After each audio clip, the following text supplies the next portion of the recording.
नमस्कार। आज के इस वीडियो में दैनिक जागरण के संपादकीय से 458 शब्दों के डिक्टेशन को हम लोग आउटलाइंस के साथ लेने वाले हैं। अगर आपको इस डिक्टेशन के आउटलाइंस की ज़रूरत है तो आप हमारे शॉर्ट हैंड टीम ऐप को प्ले स्टोर से डाउनलोड कर सकते हैं, और अगर आपको इस डिक्टेशन के PDF की ज़रूरत है तो आप हमारे टेलीग्राम ग्रुप को ज्वाइन कर लें। लिंक इसी वीडियो के ठीक नीचे डिस्क्रिप्शन बॉक्स में आपको मिल जाएगा। इस डिक्टेशन को हम लोग 3 अलग अलग स्पीड में लेंगे। पहली बार में 70 की स्पीड में, दूसरी बार में 80 की स्पीड में, तो तीसरी और आखिरी बार में इसी डिक्टेशन को हम लोग 90 की स्पीड में लेने वाले हैं। तो 70 की स्पीड में आपका डिक्टेशन स्टार्ट होगा 5 सेकंड के बाद। तब तक के लिए आप रेडी रहें।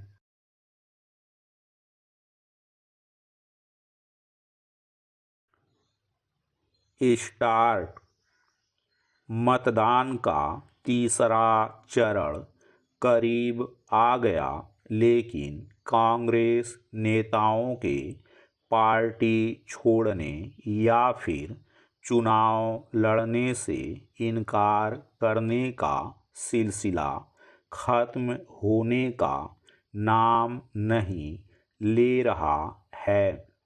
गत दिवस एक ओर जहां दिल्ली प्रदेश कांग्रेस के अध्यक्ष अरविंदर सिंह लवली ने अन्य कांग्रेसी नेताओं संग भाजपा की सदस्यता ग्रहण कर ली, वहीं पुरी से कांग्रेस प्रत्याशी सुचारिता महंती ने यह कहते हुए टिकट लौटा दिया कि पार्टी चुनाव लड़ने के लिए धन नहीं दे रही है।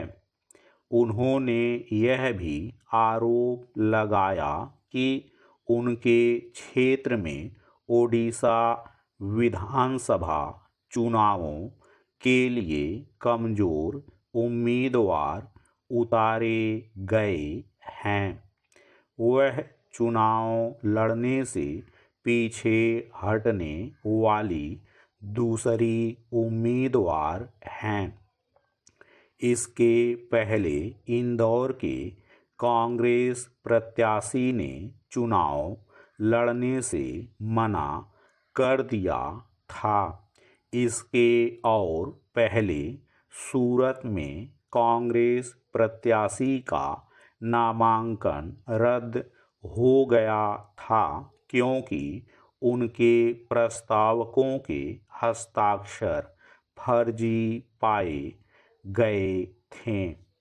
पहले तो कांग्रेस ने अपने प्रत्याशी का नामांकन रद्द होने के लिए भाजपा पर आरोप लगाए, लेकिन बाद में उसी प्रत्याशी को उसके संदिग्ध आचरण के कारण निलंबित कर दिया।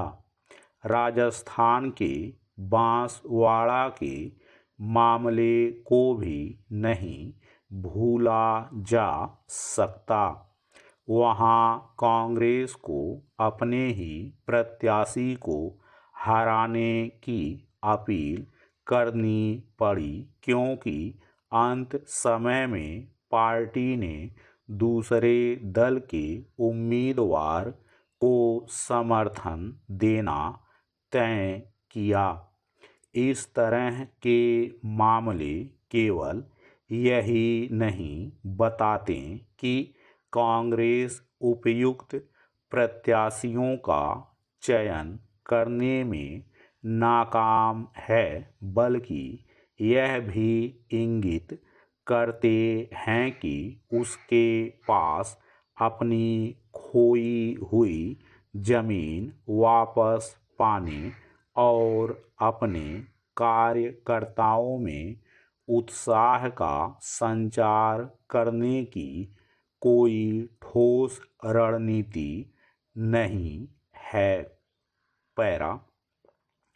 भले ही राहुल गांधी चुनाव प्रचार के दौरान बेहद आक्रामक दिख रहे हों, लेकिन वह अपने नेताओं और कार्यकर्ताओं में जोश नहीं भर पा रहे हैं। इसका एक कारण गठबंधन के नाम पर अपने पुराने गढ़ों में भी अपनी राजनीतिक जमीन छोड़ना है। किसी और यहाँ तक कि कांग्रेस जनों के लिए भी यह समझना कठिन है कि दिल्ली में आम आदमी पार्टी से समझौता करने से पार्टी को क्या हासिल होने वाला है। इस बार गांधी परिवार दिल्ली में उस आम आदमी पार्टी के प्रत्याशी को वोट देगा जिसने उसे रसातल में पहुंचाया। राहुल गांधी का अमेठी के बजाय रायबरेली से चुनाव लड़ना भी कांग्रेस की दिशाहीनता का सूचक है। यह हास्यास्पद है कि गांधी परिवार के करीबी राहुल के अमेठी से चुनाव न लड़ने के फैसले को यह कहकर मास्टर स्ट्रोक बता रहे हैं कि पार्टी ने स्मृति ईरानी का महत्व कम कर दिया। क्या सच यह नहीं कि कांग्रेस ने अमेठी से स्मृति ईरानी की जीत सुनिश्चित करने का काम किया है? इसकी भी अनदेखी नहीं की जा सकती कि कांग्रेस कई राज्यों में बेमन से चुनाव लड़ रही है। आखिर क्या कारण है कि राहुल या प्रियंका ने अभी तक बंगाल का दौरा नहीं किया है? स्टॉप। दोस्तों, इसी डिक्टेशन को दूसरी बार में हम लोग 80 की स्पीड में लेंगे और आपका समय स्टार्ट होगा 5 सेकेंड के बाद। तब तक के लिए आप रेडी रहें।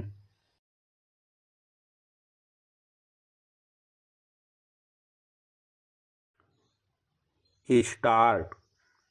मतदान का तीसरा चरण करीब आ गया, लेकिन कांग्रेस नेताओं के पार्टी छोड़ने या फिर चुनाव लड़ने से इनकार करने का सिलसिला खत्म होने का नाम नहीं ले रहा है।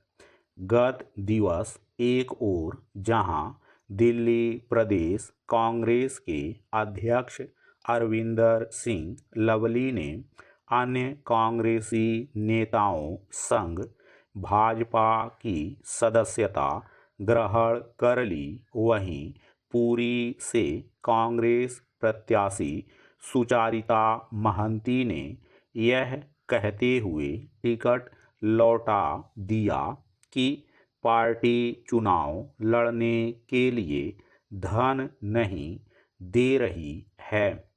उन्होंने यह भी आरोप लगाया कि उनके क्षेत्र में ओडिशा विधानसभा चुनावों के लिए कमजोर उम्मीदवार उतारे गए हैं।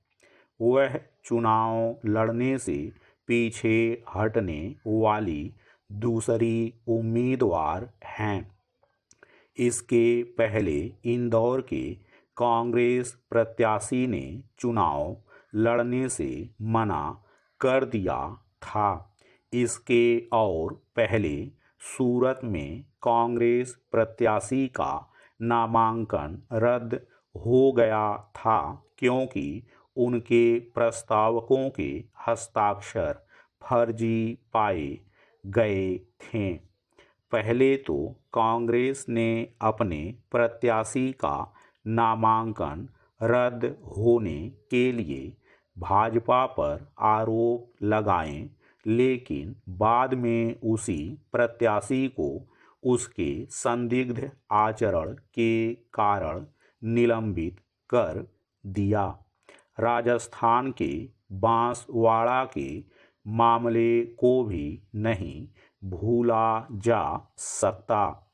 वहां कांग्रेस को अपने ही प्रत्याशी को हराने की अपील करनी पड़ी, क्योंकि अंत समय में पार्टी ने दूसरे दल के उम्मीदवार को समर्थन देना तय किया। इस तरह के मामले केवल यही नहीं बताते कि कांग्रेस उपयुक्त प्रत्याशियों का चयन करने में नाकाम है, बल्कि यह भी इंगित करते हैं कि उसके पास अपनी खोई हुई जमीन वापस पाने और अपने कार्यकर्ताओं में उत्साह का संचार करने की कोई ठोस रणनीति नहीं है।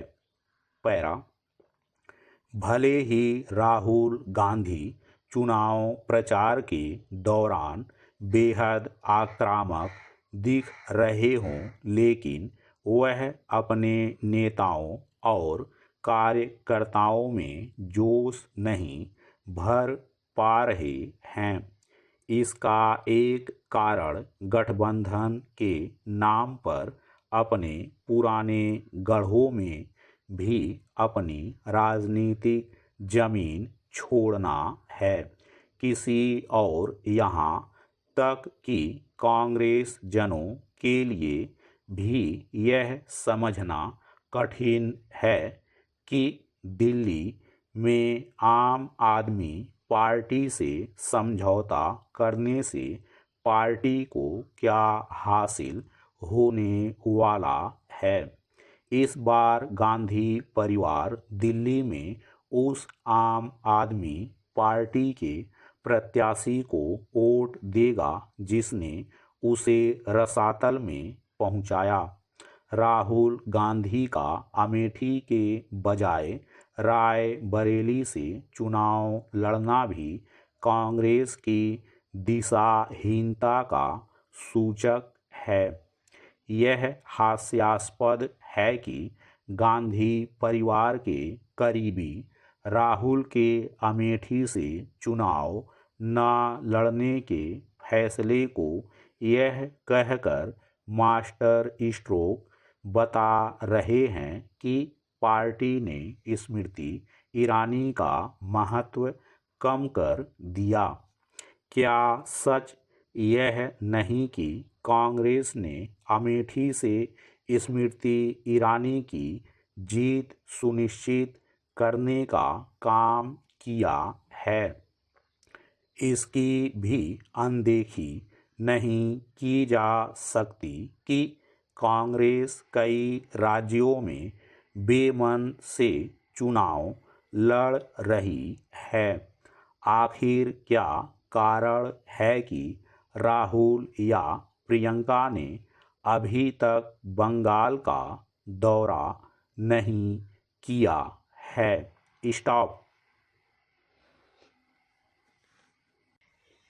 दोस्तों, इसी डिक्टेशन को तीसरी और आखिरी बार में हम लोग 90 की स्पीड में लेंगे और आपका समय स्टार्ट होगा 5 सेकेंड के बाद। तब तक के लिए आप रेडी रहें।